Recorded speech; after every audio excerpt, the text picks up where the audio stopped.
Gjykata e posaçme kundër korrupsionit dhe krimit të organizuar ka shtyrë për në datën 3 korrik seancën për aprake ndaj 22 pandehurve, të akuzuar për përfshirjen në një skem të gjatë korrupsioni dhe pastrimi parash, të lidhur me tendera publik të zhvilluara nga autoriteti rrugor shqiptar. Shkak për mos zhvillimin e seancës u bë mungesa e 3 avokatëve mbrojtës, çka detyroi gjyqtarin Bip Ndreca të vendosë shtyrjen e procedurës. Prokuroria e posaçme antikorrupsion ka përfunduar prej disa ditësh hetimet për këtë dosje voluminoze, në të cilën përfshihen emra të njohur të administratës publike dhe përfaqësues të sektorit privat.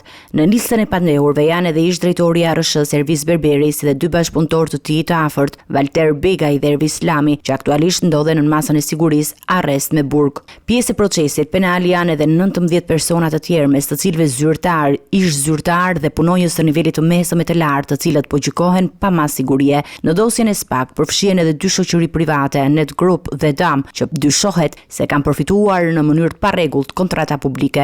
Të akuzuarit akuzohen për shkelje të barazisë në pjesëmarrje në tendera, korrupsion pasiv të personave që ushtrojnë funksion publik, mashtrim me pasoja të rënda dhe falsifikim dokumentash, të gjitha këto të kryera në bashkëpunim.